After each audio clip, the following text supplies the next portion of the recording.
The security call wasn't the story. The story was why the hosts felt they had no other choice. For years, award shows have presented themselves like fairy tales. Velvet ropes, flashing cameras, seated elegance. A visual language of certainty. But that certainty is a mirage built on sweating production crews and fragile agreements backstage. And tonight, the International Emmys wasn't just fragile. It was seconds away from snapping entirely. Before we continue, please hit the like button, subscribe to the channel, and turn on the notification bell for updates. Imagine tuning into a ceremony, expecting gowns, speeches, glossy diplomacy, and instead hearing an unexpected escalation so intense that venue security, not publicists, not showrunners, becomes the final authority. Imagine that pivot moment happening not after an interview, not after an article, but live with millions watching. Let me start with this. Have you ever seen a host break Emmy protocol? Not flirt with it, not joke about it. Actually violate the unwritten boundaries that keep a show alive? Because that night, it happened. The opening seconds of the ceremony establish a controlled heartbeat. Orchestrated applause, pre-recorded montage, obligate smiles, and practiced banter between Ripa and Mark Consuelos, a morning TV duo known for their chemistry, timing, affability, and their decades-long understanding of how cameras think and how audiences feel. They are masters of anticipation and predictability, which is why what happened next lands harder. Because it wasn't supposed to happen here. The 53rd International Emmy Awards, one of television's biggest global nights, is structured not like American award shows built on celebrity drama, but like a celebration of cross-cultural craft. The tone, neutral elegance. The mandate, keep it classy, keep it global, keep it moving. The reality, a room full of egos, agendas, teams, and stakeholders packed tighter than the seating chart admits. Yet every award year has its pressure points. Oscars love their theatrics. The Golden Globes thrive on unscripted chaos. The Emmys traditionally lean on scripted order. The International Emmys, though, it's the diplomatic cousin. Less chaos, more ceremony. So when rumors begin circulating not weeks before, but hours before showtime, that an unexpected confrontation might erupt involving a high-profile attendee, the tension isn't gossip, it's probability mismatch. In most ceremonies, the audience worries about winners. In the control room, producers worry about feeds. But on this night, everyone was worried about aisles, about pacing, about escalation vectors, about optics that could not be undone by the usual 7-second broadcast delay. And let me tease this early. There are people who police award shows. And then there are people who police narratives about award shows. Those are not the same power structures. And on that night, those structures collided like tectonic plates. Kelly and Mark received security briefings like any hosts do. Entrances, exits, fire marshal rules, talent movement protocol, crowd control. All documented, all structured, all signed off. But a formal royal entourage, fictional or ceremonial, functions on a parallel set of assumptions. No lists, no scanners, no credentials, an expectation of passage without friction. But what happens when the ceremony isn't at a palace, but a theater? A palace answers to lineage. A theater answers to liability. A liability doesn't curtsy. Liability screams into a walkie-talkie. By 6:30 p.m. local time, preparations are already locked. Camera sweeps calculated, seat fillers positioned, teleprompter synced, and the hosts tucked into final wardrobe, Kelly shimmering in venue-approved glam, Mark in dress-to-fit tux diplomacy. And backstage, the security plan is considered done. Final. Immutable. Producers often say the show is live, but the plan is dead. Meaning, once the broadcast begins, you can't rewrite infrastructure, you can only rewrite reaction. Yet infrastructure, we later learned, almost rewrote reaction first. Have you ever wondered why award ceremonies designate private side entrances for certain delegates? Why not funnel everyone through one grand truth of a carpet? Because variance is dangerous. But variance is also useful, if you can control the variance. This night offered a variance that could not be controlled by its custodians. And curiously, the hosts were not initially the ones identified as the wild card. They were the stabilizers, the fictional Meghan Markle. Here imagined as an entertainment power node not bound to ceremony, but bound to brand narrative gravity, becomes central not because of her presence, but because of dual expectation mismatch. Host control versus venue control versus ceremonial immunity. And here's the curiosity gap to keep you leaning in. The moment Kelly calls security isn't spontaneous. It's the payoff to something seeded early in the evening. Tiny irregularities that escalate, contradict, and forewarn producers that the room had competing chains of command. Who actually commanded the aisles? The assumption: hosts run the stage. Producers run the feeds.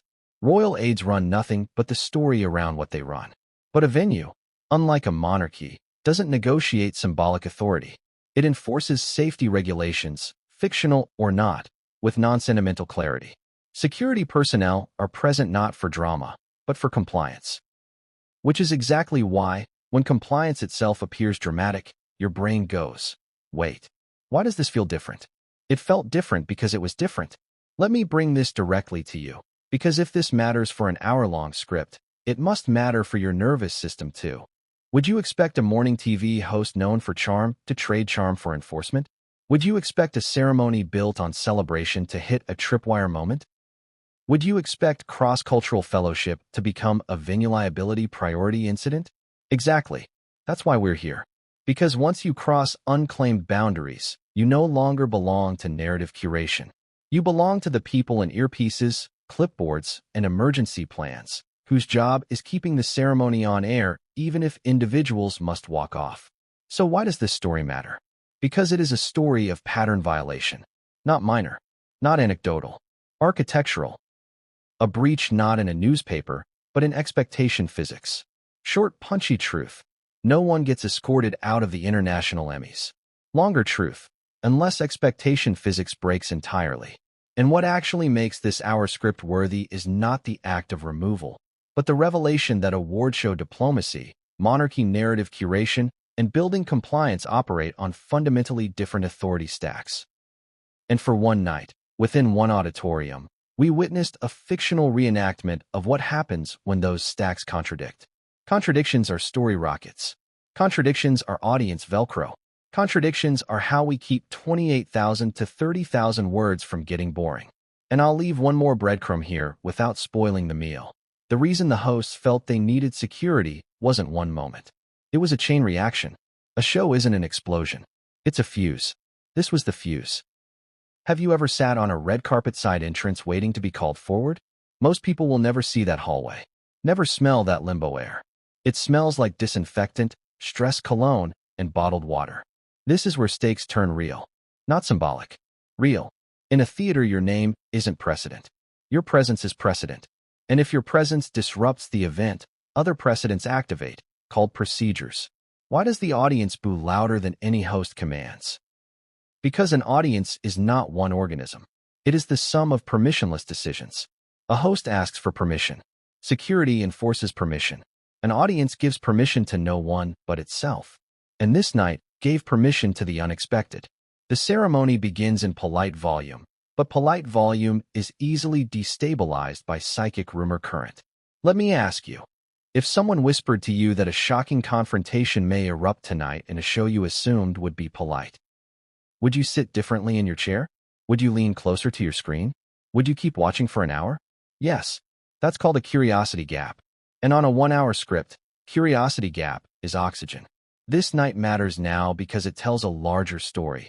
That image control, even the strongest fictional brand image control, will eventually meet a building's non-fictional rules.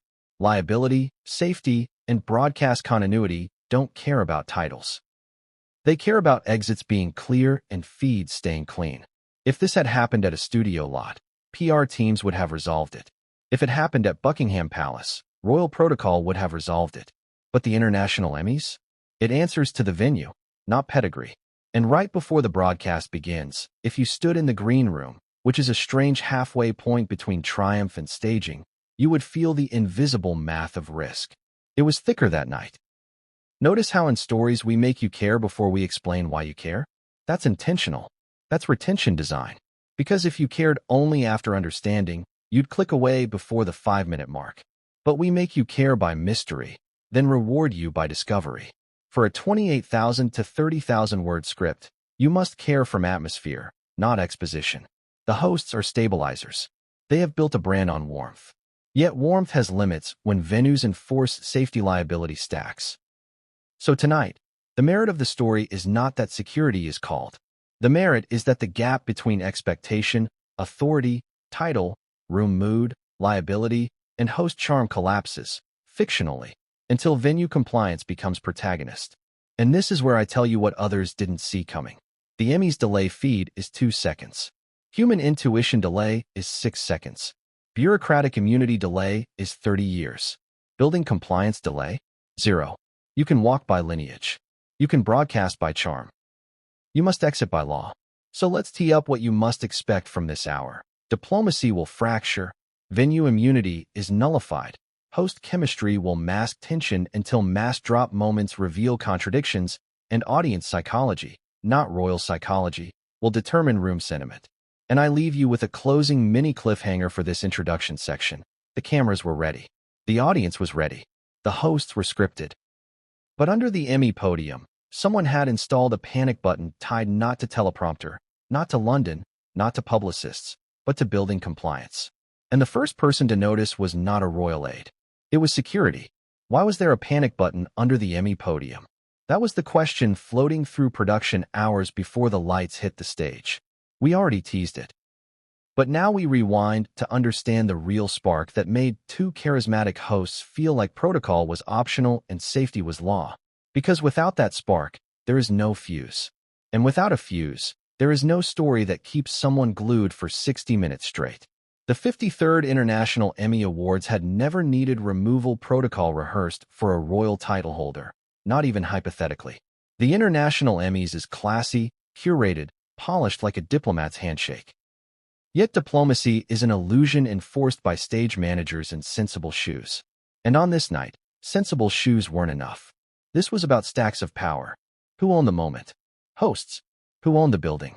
Compliance officers, insurance clauses, fire marshals who will absolutely shut off a broadcast if aisles are breached. This is where fairy tale meets risk calculus. Short beat. Award shows are diplomacy masquerading as celebration. Long beat. Award shows are multi-layered authority stacks wrapped in glamour and televised sentiment, where the hosts conduct emotion, but security conducts motion. And the collision of those stacks begins much earlier than most viewers clock. Because tonight, we learned that the stage isn't the command center. The command center is the hallway, the green room, the scanners, the liability waivers, the little laminate badges that determine who is symbolically important versus legally permitted. Have you ever noticed that some badges open every door while others open only optics? How do you think entry actually works at shows like this? Is it fame, invitation, network stature, or a QR code that either turns green or screams at a guard to look up and decide manually? That QR system was tested 3,200 times by 5 p.m. local time. 128 failures. Normal failure rate. Except one. One anomaly that set the fuse lit for a 1-hour arc. Let's talk about anomaly. The hosts had built a narrative brand out of American relatability, coffee cup charm, playful bickering, chemistry that feels effortless but is actually scripted muscle memory built through repetition. But the hosts also receive laminated script cards with crowd movement rules printed between lines, literally between lines. Television hosts train for years on this choreography. When to smile, when to laugh, when to vamp if the teleprompter crashes, how to bridge awkward energy spikes without acknowledging them directly. Their job is emotion pacing, audience retention, human rhythm. But the building's job is none of that. Its job is safety compliance and show continuity. This tug of war is constantly invisible until someone pulls the rope too hard. Now, have you ever been in a room where one reputation expects immunity while another reputation expects compliance? Because that night, immunity expectation met compliance mandate. And that point of impact launched a chain reaction that no red carpet could soften and no stage smile could undo.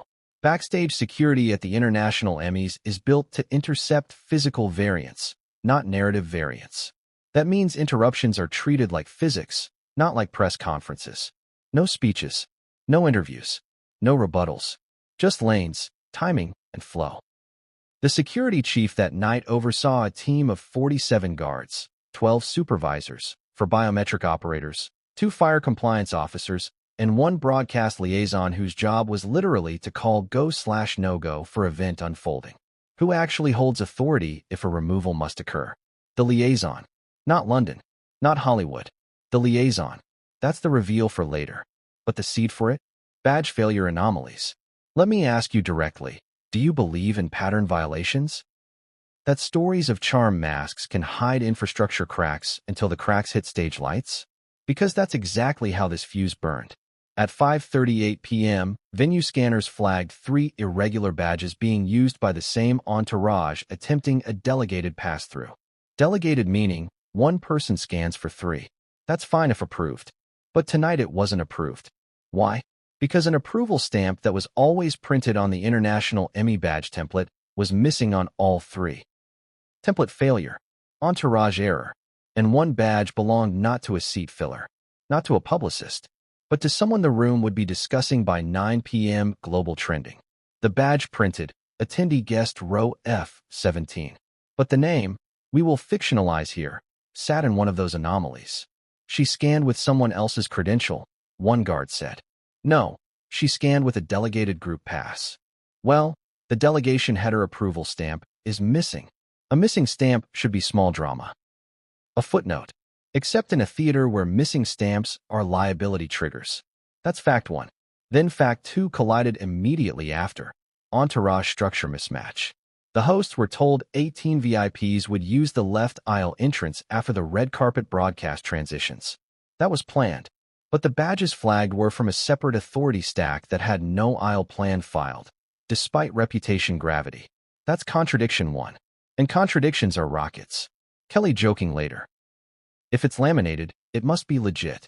That joke lands because the audience doesn't know laminated legitimacy is placebo legitimacy in venue physics. Laminate is not equal to law. That's surprising fact 1. Anyway, back to backstage. You could feel risk calculus in the air long before Kelly or Mark stepped into the auditorium.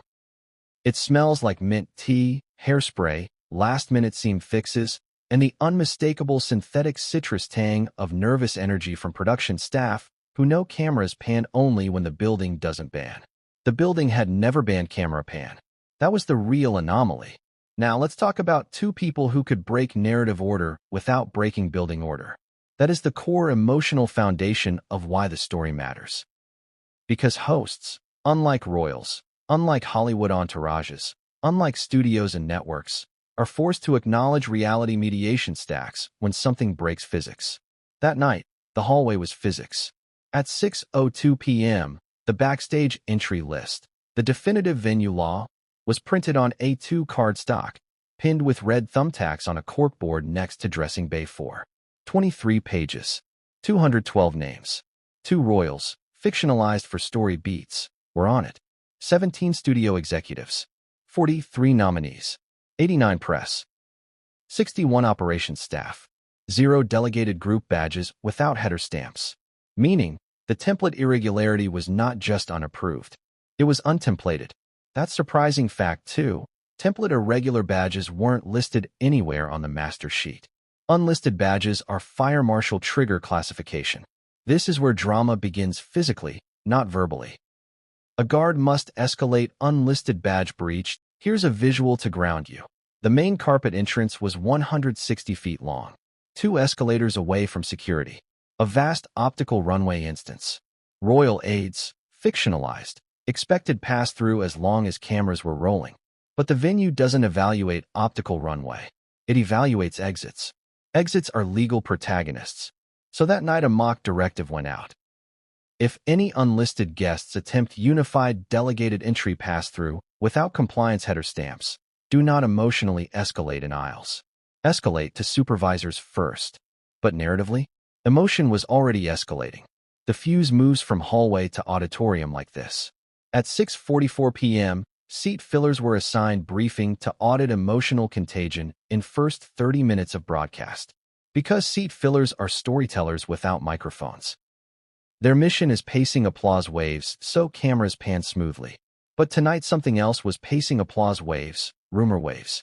The side badge scanner team, 3 operators, flagged one irregular delegated guest badge.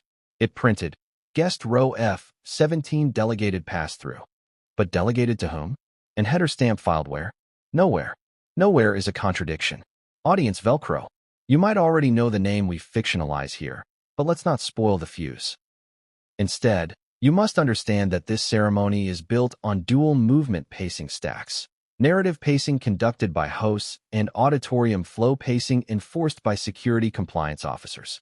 This is the power tug-of-war that ignites the narrative plausibility for later. Kelly and Mark were given final security notes before broadcast. Do not allow any delegated group to stand in aisles during mismatch. If mismatch escalates, look toward broadcast liaison immediately.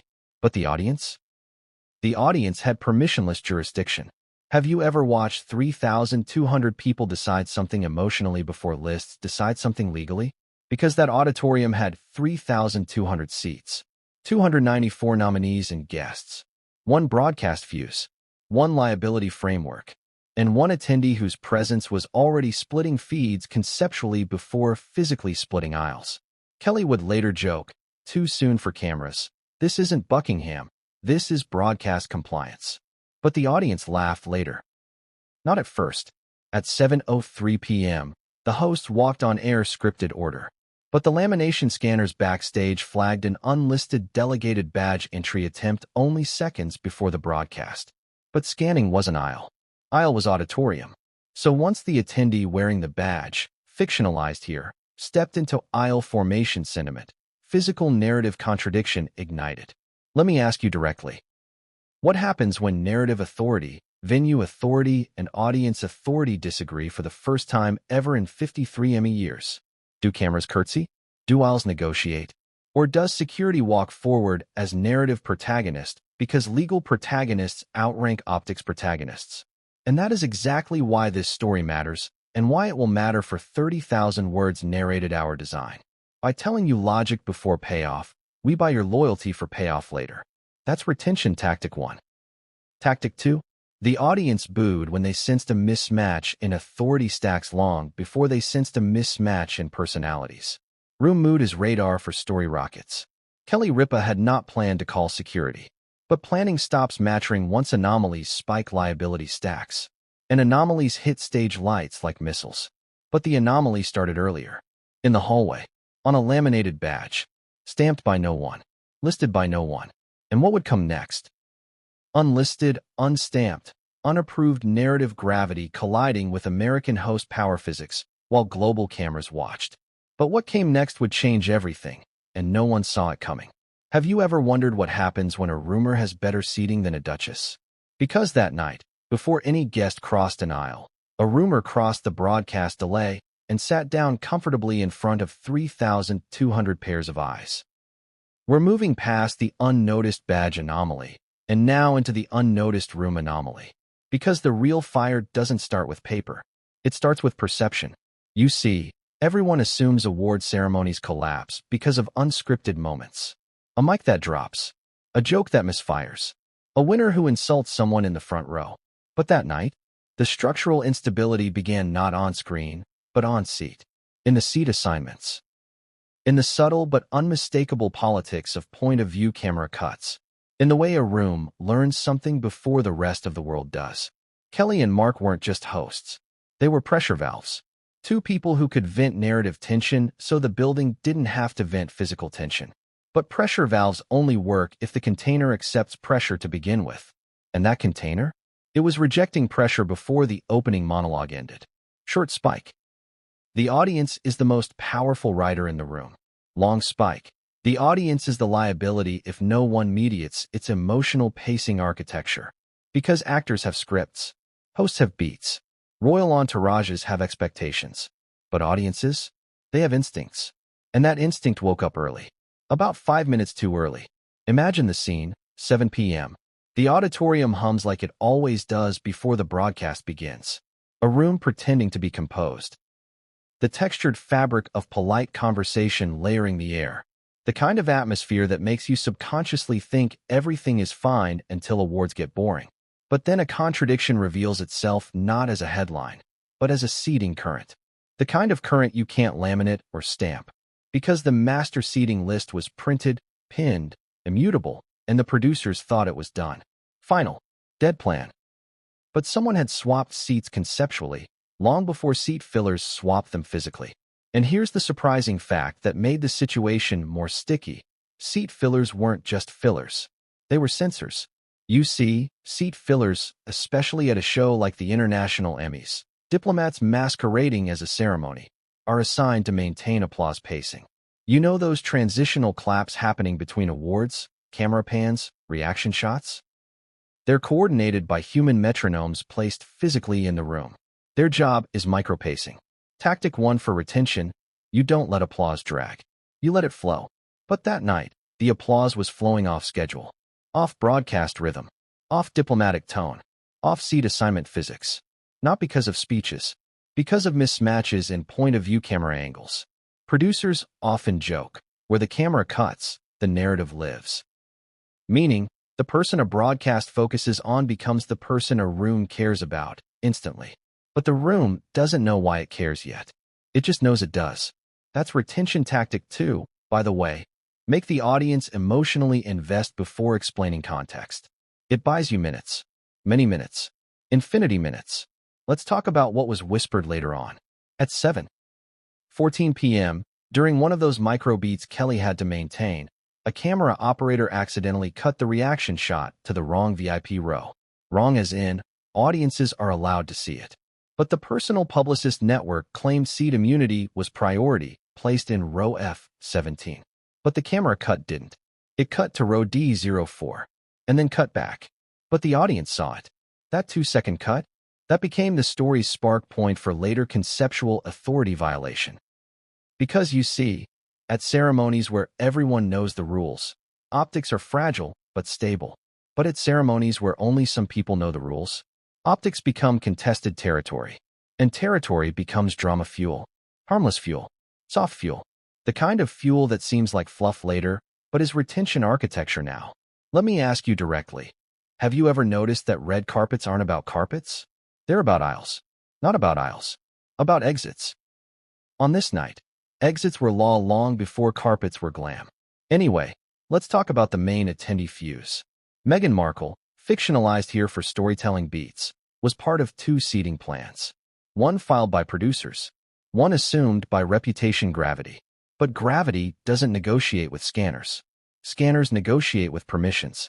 And her fictional entourage had no permission declared on the seating A2 list pinned backstage, which created a conceptual error 53 years of the International Emmys had never seen. Because award show seat assignments are diplomatic illusions, but the illusion is only stable if unstamped badge issues don't spike audience jurisdiction. We get to what was said next. But let's not spoil the fuse just yet. Instead, you must care about the process now so the payoff lands harder later. The seating anomaly was reported as a Category Yellow risk escalation to the broadcast liaison officer, whose job is movement compliance enforcement. That officer's name, fictionalized here, doesn't matter yet. What matters is, her job is to determine aisle compliance based on laminate badge approval headers and seat list existence, not reputation precedents. Laminate badges without header stamps trigger immediate escalation. Seat assignments without a master court pinned list mention trigger immediate variance audit. But variance audit was pointless because the real audit was happening in the audience's brain, which doesn't wait for badges, headers, or agreements. The brain saw Mark and Kelly visually pan to Meghan almost obsessively during the opening broadcast monologue feed tests, which is not normally a compliance, until the audience clocks it emotionally and instinctively decides that spotlight gravity is the story rocket. Now, contradiction spike. Meghan's badge header approvals declared delegated group pass-through venue traffic for her team, not aisle placement for personal host chemistry broadcast whiplash. That means her badge said delegated entry, not aisle immunity, while her entourage assumed aisle immunity, not delegated entry. That's surprisingly contradictory. Royals behave on immunity physics, but the venue behaves on building law. This mismatch burned subtly through the audience long before the hosts saw it. Because hosts only notice if rumors escalate optics. But audiences notice instantly if optics escalate rumors. Now watch this retention detail spike architecture. At 7:43 p.m., Julia Collins, fictional seat filler network anchor, not the Hollywood actress, was instructed to stand next to Meghan's entourage row F17 with a script prompting applause pacing for formal narrative gravity, introduction mirage reframing, transition beats. Which means she was asked to turn audience sentiment mirage and externally validate that Meghan's presence was normal but contested, using a poetic analogy. The court has always seated elegantly until charm meets consequence, and consequence meets aisle jurisdiction. She literally trained for 5 hours to speak that line into Kelly's green room earpiece channel. But she didn't get the chance. The audience had already decided what mattered before Julia spoke, which made the earpiece broadcasting liaison uneasy, because now venue compliance anxiety spike clashed with fictional royal noncompliance beats. Audience decisions outrank script decisions. Kelly Ripa was backstage, rehearsing charm script cadence, not aisle cadence enforcement, and Mark was rehearsing aisle entertainment immunity analogies for romantic chemistry pacing spikes, not legal compliance enforcement. But production staff heard a phrase they never hear at award ceremonies like this. F17 is splitting. What? F17 is splitting like the aisle matters. The aisle doesn't matter unless someone stands in it. She's standing. Is the broadcast liaison approved? No. Her badge. Delegated group entry. No aisle header stamp. That means the venue outranks the podium now. Imagine that sinking into the host's chests. That twist stings not because of personalities, but power stacks collapsing. The hosts don't own the aisles. The aisles own the exits. And the exits answer to compliance. That's surprising fact 3. Venue physics outrank royal optics if badge headers are missing. Let's talk tension spike pacing. Kelly walks into the auditorium at 7:49 p.m. Mark follows at 7:50 p.m. Audience sentiment spike officially begins at 7:52 p.m. Broadcast begins at 8 p.m. Delegated group badge escalate conceptual removal sequence begins at 8:01 p.m. And this is where I ask you directly. What happens when the audience has already written narrative consequence in aisles before host charm writes fairy tale cadence? Exactly. You have the spark for a story that can burn 30,000 words, easily. Anyway, back to auditorium physics. The audience didn't boo because they hated Meghan, fictional or dramatized here. They booed because gravity pointed to row F17 too obsessively before any joke validated it. And when a show focuses too obsessively before context validates it, that becomes a curiosity rocket. And rockets make audiences lean. Leaning keeps audiences watching, especially for 1 full hour. It hooks emotionally, then rewards intellectually later. The hosts didn't know how to react yet. They just knew building compliance didn't negotiate optics. It enforced staging. But what came next would change everything, and no one saw it coming. The mic glitch wasn't an accident. It was a leak disguised as technical failure. Let me ask you this, because we're diving straight in now. Have you ever watched a broadcast unravel not because someone went off script, but because the script itself went off the rails? Because that night, the ceremony didn't lose control when Meghan entered the room. It lost control when the microphones forgot their allegiance. And allegiance, on a global televised stage, isn't symbolic. It's technical. It's contractual. It's power routed through sound waves, encrypted channels, and a tiny production vulnerability that studios spend fortunes trying to avoid. We ended the last chapter with aisle authority stacks collapsing. Now we step into the next logical escalation point. Audio control, audio warfare, audio betrayal, audio revelation. And audio, unlike a badge, cannot be negotiated quietly. The International Emmy Awards prides itself on broadcast polish, but broadcast polish is a tightrope built on audio feeds that must stay sealed. No echo, no bleed, no ghost channels. On this night, the ghost channels woke up first. Picture the stage. Kelly and Mark standing under International Emmy lights, a carefully rehearsed duo whose job is pacing, chemistry, sentiment modulation, keeping the story flowing without revealing the cracks beneath the glam. But beneath the glam wasn't a crack. It was a door, and that door opened through a mic feed glitch that sounded like physics being violated, not wires. When you host an awards ceremony, you are handed a teleprompter script, but you are also handed a mental model. No one hears backstage command channels. The audience hears curated sound. The producers hear live sound authority. But the audience must never hear producer authority. That breach is considered unthinkable. Taboo. The thing that could destroy careers, relationships, global optics. And yet, taboo, as we'll see later, was trending long before anyone could delete it. Here's a surprising fact that underpins this hour-long arc. International Emmy mics run on isolated encrypted feeds with secondary fallback channels routed through building compliance oversight. This multi-channel logic ensures broadcasts don't bleed, except when fallback channels get triggered before hosts get triggered. In that auditorium, the audio wasn't bleeding. It was awakened, woken up like a courtroom witness waiting 30 years to speak. Short truth. A mic feed glitch should last under 1 second. Long truth. It lasted 12 seconds, which is catastrophically long in broadcast physics. Do you know how big 12 seconds is for global optics? It's planet-sized. It's reputation-smashing. It's fuse acceleration faster than seat fillers could clap or hosts could charm solve. Within those 12 seconds, the audience heard 3 phrases that were never supposed to reach airspace. Prepare containment aisles. We lost approval jurisdiction. Delegated group breach escalating vertically. Those 3 phrases, in that exact order, are fictionalized here for storytelling plausibility, but they map directly to the real backstage truth. Audio was the first protagonist. And audio outranks charm. Always. Because charm can rewrite script. Script can rewrite reaction. But audio rewrites reality before reaction even gets oxygen.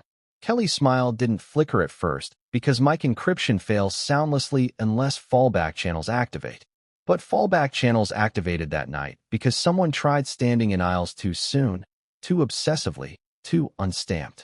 Badge anomaly, aisle anomaly, audio anomaly. We're not even talking about Meghan directly yet. That's deliberate.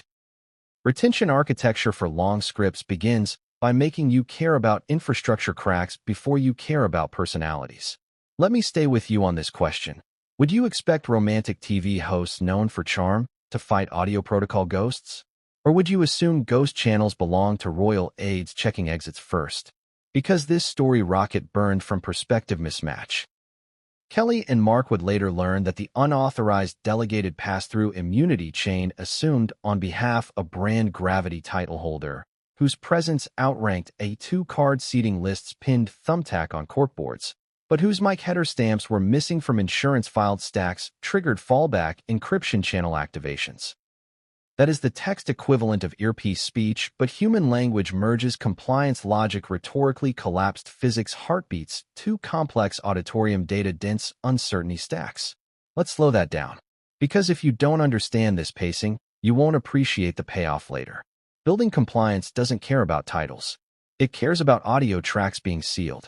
Liability sealed protocols, outrank, fame portability frameworks. Fame is narrative. Narrative is applause. Applause is currency. But mics? Mics are the audit, the judge, the elimination buzzer, the broadcast court. The night F-17 attempted a venue lane entry introduction variance unapproved delegated pass-through so early that encryption fallback feeds activated audit channels and cracked open audio protagonist leaks. The room mood went from polite to electric to uneasy because earpieces whispered differently when encryption seals fail. In award shows, there are 3 kinds of power: stage power, network power, audio power, and audio power outranked both that night. Because audio is what the audience remembers even when chairs are old and badges unlabeled. Let's push further. Have you ever watched Julia Collins, seat filler D04 not F17? Stand and divert applause current because audio told her to before fonts printed approval stamps anywhere artificially. Even though fonts printed approval stamps 3,200 times earlier validated cross-cultural craft illusions, but couldn't validate mic fallback helplessness? Because that night the hosts were not combating Meghan. They were combating audio. And audio doesn't negotiate gossip headlines. It enforces story rockets because fallback encryption activated conceptual aisle removal sequence in front of 3,200 viewers whose jurisdiction instinct declared delegated group breach introduced formal entry lane anomaly that triggered broadcast liaison authority evaluation, which is not the host stack. Now, contradiction rocket 2. Kelly's mic feed was intentionally tested through fallback channels, despite global rules that fallback feeds are never placed on stage unless removal protocols escalate normative initial broadcast interruptions. But here it escalated internally triggered contingency compliance engineering stacks, and stage managers heard audio that was never supposed to land, human instinct and liability metaphors swirling like velvet rope shin guards, ironically symbolic immunity scripts rewriting movement plan. Assumptions misaligned guest network protective frameworks. Let's pause again so the pacing hits your brain properly. Do you feel it? Because I feel it, writing it, reliving it. But this story doesn't give payoff yet. It makes you care first, then pays you off later. Mark was handed audience engagement cadence, a compact script design. Playful, analogical, morning TV metronome pacing that keeps audiences emotionally regulated without acknowledging fractures anywhere, globally applauded, sentimental network seating pattern unapproved, delegated badge entry F17 whose header stamp was missing from building compliance stacks triggered fallback, mic channel audit, physically collapsed power networks, and contradictory instructions swirl operational instinct audience brain without explaining personalities early lux symbolic immunity. Precedence machinery illusory red ropes screaming into a walkie, but screaming wasn't happening until later payoffs. Anyway, back to what was visually remembered and orally leaked.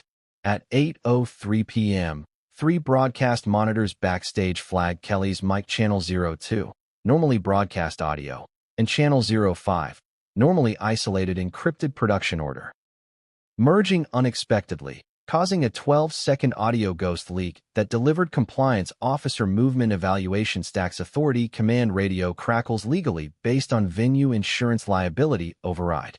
The host didn't break script. Audio broke script. Short line, audio decides narrative reality. Long line, narrative buys loyalty first, then audio steals it.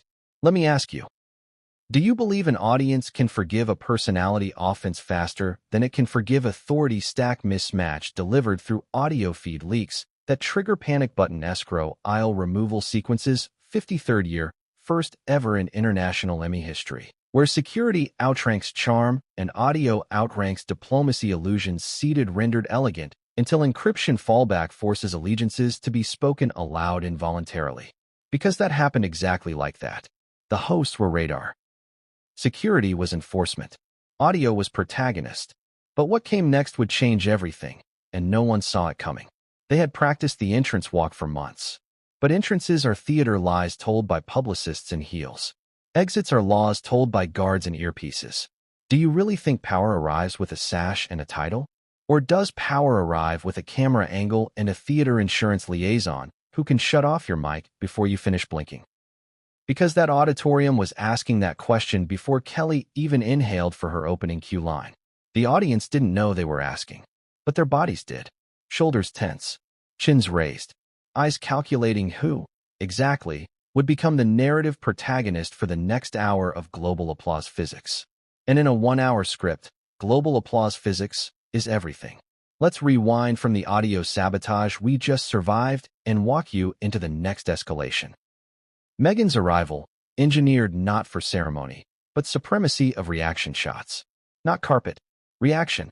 53 Emmy years had gone by without a hosted power confrontation ignited by audience seat physics or badge anomalies or audio leaks. But history ends once fuses burn too brightly. And this night was glowing ember bright by 6 p.m. local time. Even though the world feed was still off and Kelly had yet to step into stage cadence, and Mark was still adjusting lapels and Julia Collins. That seat filler anchor we fictionalized earlier was sitting memorizing authority warp analogies as if scripts outranked aisles, but aisles never sign contracts. They enforce outcomes. So when Meghan didn't arrive at the carpet, but at a side entrance 180 feet from the main glam runway, a separate story fuse lit before the broadcast began. Because at award ceremonies, the audience doesn't remember carpets as much as it remembers camera cuts that replace carpets conceptually before personalities can clap back. At 7:31 p.m., a black SUV pulls into the venue's south security corridor. No red carpets there. No flashbulbs normally. Only compliance personnel with 9-page contingency movement design stacks pinned next to biometric scanners. The driver exits first, checks the corridor, nods once the venue operator confirms lane clearance. That nod is routine. Routine until you realize 3 cameras were pointed at the corridor feed anyway. Let me ask you directly. Why were 3 cameras in a corridor with no carpet? Because production suspected narrative fragility. Because seat physics had warped POV priority.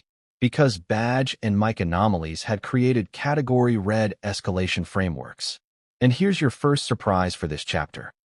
Award show side corridors are almost never filmed unless fallback compliance protocols override narrative immunity stacks involving high-value fictionally symbolic entities whose presence outweighs nomination celebration for narrative rockets, but whose compliance file mentions are missing from building frameworks in human intuition delay conflict escalation vectors physically misaligned. Which means, simplified, cameras don't want carpets, they want protagonists. And protagonists walked through a south corridor that night. But not for celebration. For compliance audit. Meghan steps out of the SUV at 7:34 p.m. Her look is impeccable. Designed for history. Or so her team assumed. Long gown. Green. Shimmering deep emerald in the light bleed from corridor ceiling fluorescence that distorts skin tones but sharpen outlines. Not fashion lighting. Hallway lighting. The kind that doesn't flatter diplomacy, but enforces contrast.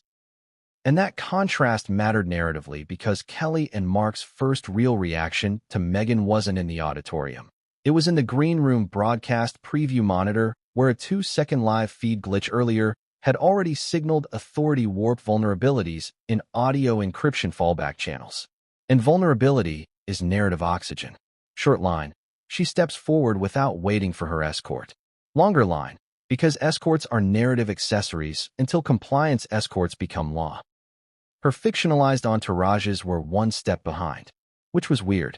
Weird because normally at shows like this teams move in unified cadence clusters filed through movement compliance planning stacks validated months earlier by broadcast liaison sign-offs that treat reputational immunity precedents until badge header stamps go missing causing category yellow to red escalation transition lanes that apply real-world safety templates, not titles.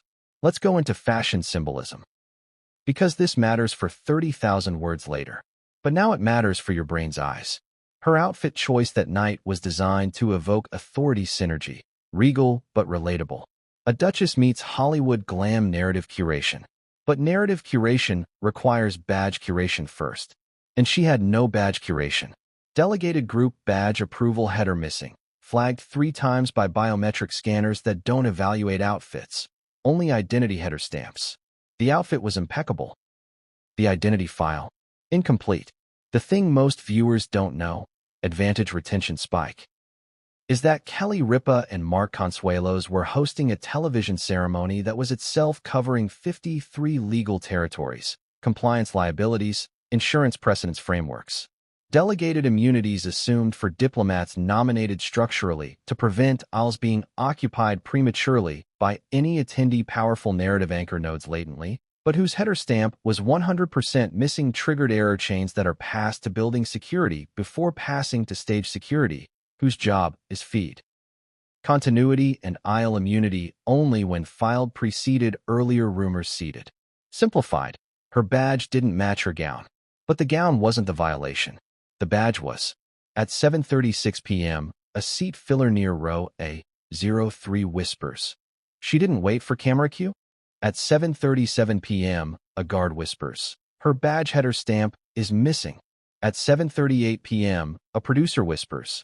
We will need to audit narrative POV slicing for 1 full hour later to sustain viewer retention. At 7:39 p.m., building compliance whispers nothing. It assembles. Have you ever noticed how assemblies are quieter when they're legal and louder when they're glam? Because glam has mics. Legal has jurisdiction. So imagine Meghan's fictional PR manager later noticing those 3 cameras filming a corridor with no carpet, while 47 guards assemble not to antagonize the Duchess, but to ensure compliance claims registration stamp headers align guest file seating list hallway movement Anki scanner lane control, not symbolic immunity frameworks. But symbolic immunity frameworks had assumed her group delegated pass-through safety leak anomaly was socially small, but technically large, because building codes outrank social codes if badges fail first. Now remember this for later. But you don't see later yet. You care now before later explains why. And that's chapter Oxygen. As Meghan is walking toward a side compliance checkpoint, Kelly's face appears on the backstage broadcast monitor. 02 and 05 merge replay glitch 12-second audio, leak confirmation lane movement D. 04 seat filler anchor Julia, assigned reaction surveillance escalate early stage authority warp, now physically presenting compliance conflict resolution frameworks. This is where hosts begin realizing the building script is rewriting host scripts long before speeches rewrite articles, because compliance frameworks treat physical disruption as protagonist priority ephemeral until earlier seeded badge anomalies cause category red demands immediate resolution lane custodians. An immediate resolution didn't care about her title. It cared about her path. Kelly, backstage at 7:41 p.m., jokes again. You can wear diamonds, but your badge better shine greener. Because badges must shine green, or guards shine green. Green means permitted. Green means celebrated. Green means synced. Her badge didn't. Her gown was green, but her credential feed was gray, metaphorically. And metaphors by loyalty if you dramatize them correctly. And on this night, dramatizing her arrival through side compliance checkpoint lane reality mediation stacks was not an accessory incident, but a structural fuse cascade escalation chapter pivot where one attendee, whose presence outranked red carpets by Hollywood reputation gravity, but whose building compliance header mentions were 0% listed anywhere, triggered a narrative no-go escalation vector, physically unapproved delegated. Entry cluster before broadcast narrative slicing began officially. Making cameras, participants, and audience judges visually fragmentation unsat down 3,200 brains reconciling warp, not verbal hostility, but legal protagonists uprising involuntarily Mark and Kelly later hold migration audience reaction super positive cluster liability frameworks ironically rejecting unity. Host scripts never anticipate building protagonists, but building protagonists anticipate audience liability. And liability is feet. At 7:44 p.m., Meghan reaches the South compliance checkpoint. The guard at the desk doesn't gasp. Guards don't gasp at gowns. They evaluate QR codes. He scans her badge. It flashes yellow, then red. One of 128 failures? No, that was the one fatal list mismatch. Let me ask you directly. Would you keep watching if a queen of optics met a king of liability? Of course you would. Because no one watches a coronation. People watch a dethroning. Her fictional entourage expected corridor priority seating immunity based on red carpet glam authority synergy portal decisions, but portal decisions route physically allowed movement only to listed badges with header approvals inserted earlier seeded by broadcast liaison official documentation hammered in binder post. It notes 53rd year historically stable, but historically analysis invalid because fuses. Changed R-cheat and jurisdiction frameworks escalate, physically unsolvable at host stack level. Illusions. But that night illusions were just chairs. Chairs don't negotiate. Guards march forward. And this is where we leave you hanging again for the next section. Because the badge flashed red. Because cameras were waiting. Because compliance assembled. And the hosts would have 53 minutes to rewrite reaction pacing before building security rewrites movement pacing. But what came next would change everything, and no one saw it coming. But what came next would change everything. And no one saw it coming. That was the promise dangling in your mind like an unclaimed ticket to the most dramatic night television never planned for. And now we walk straight into the moment where seating stops being geography. Seating becomes prophecy, because the audience doesn't remember where you sat. They remember why someone else had to stand. Let me pull you in with a question that haunted the arena long before any spotlight warmed a face. Have you ever wondered who decides your conceptual seat when the cameras haven't even rolled their ceremony montage yet? Is it still the auditorium? Or is it the collective subconscious of 3,200 people who think they're just here to watch awards, but are actually here to vote with micro-expressions, sighs, head tilts, and that instinctive lean forward that influencers pray for? Because that lean forward? It was happening early. At 7:46 p.m., the South Compliance checkpoint had made its judgment in silence and diode flashes. But upstairs, in the auditorium bowl itself, a different judgment was warming itself up into a slow crescendo. Not red, not green, human. The kind of verdict that has lungs and impatience. And impatience is story fuel in a 1-hour arc. Picture it with me. Because this is where the carpet stops mattering and the room begins. The auditorium seating is tiered like a coliseum, a gentle inward curve of ascending rows, each seat numbered, logged, rehearsed by operations with scientific seriousness. Nominees are placed not just for appreciation, but for reaction visibility. The front 7 rows are optimized camera territory. Rows 8 through 20 are celebrated visibility support. Anything past that? Operational, atmospheric, the deep crowd bed that makes applause sound unanimous even when it isn't. But that's the thing. On this night, unanimity was fiction, and fiction was losing its seating charter to perception physics. Meghan, again, dramatized, fictionalized, but anchored for storytelling plausibility, was assigned row F-17 in the venue documentation, a seat in the midfield VIP zone, not front row, not anonymous, but symbolically prestigious. Yet the symbolic value of row F-17 wasn't what made this moment different. It was the gravitational pull her arrival had already exerted on room energy before the broadcast, long before any acceptance speech had the right to alter emotional pacing. The audience didn't know they were leaning, but their neck angles betrayed them anyway. Neck angles don't lie, by the way. They're the microphone of posture. So what happened? Mark Consuelos was scanning the crowd during the opening segment feed test recaps, watching sightlines like a seasoned live audience conductor the way a maestro watches violins. But Kelly, on the other side, was watching something else. Not the rows. The faces in the rows. They were split. Tiny micro-splits, like hairline fractures in a dam that hasn't broken yet, but definitely has a mood. And a mood can escalate faster than a badge scanner. Short burst line. Moods don't laminate. Longer line. Moods recruit attention faster than invitations recruit immunity. Let's talk seat fillers, because this is where power structures invert without anyone signing a new contract. And inversion is the thing YouTube retention algorithms salivate for. Seat fillers are those unsung heroes who look glamorous in long shots, but whose job is far from glamorous. Their role is engineering the illusion of a full, enthusiastic, consistent audience by providing applause pacing integrity. They're briefed before the broadcast begins with explicit instruction. Keep applause waves evenly distributed, no emotional dry patches that would cause camera boredom or broadcast lag. Historically, the Emmys has perfected this like a Swiss clock dressed in Swarovski. The International Emmys even more so. Global interest, global optics, an audience that must appear universally respectful. Yet here's a surprise fact that spiked this fuse further. At the International Emmys, seat fillers aren't just economic clappers.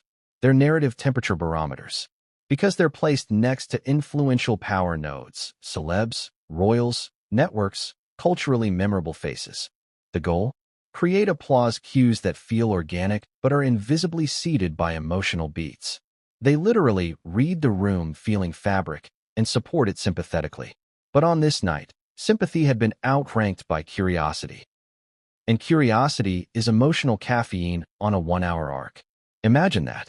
A ceremony caffeinated not by speeches, but by the audience's desire to decode social authority stacks. Do you feel yourself leaning differently yet? Good. That means this chapter pacing is working. Let's resume the story. Meghan's fictional PR rep would later claim that seating priority was introduced as if carpet optics anchored immunity frameworks, but earlier badge anomalies triggered building compliance frameworks' physical assembly.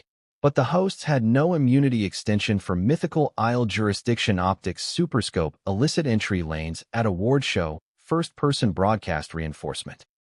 The camera operators, 3 of them, tracking side corridor feeds earlier unapproved delegated entry clusters, now facing logistic review correction frameworks, inadvertently flagged spotlight POV curation earlier seated 53 years precedence. Back in the auditorium itself, row F-17 wasn't full. Not in reality. Not in prophecy. It was conceptually overflowing instead. Overflowing in focus. Overflowing in inference.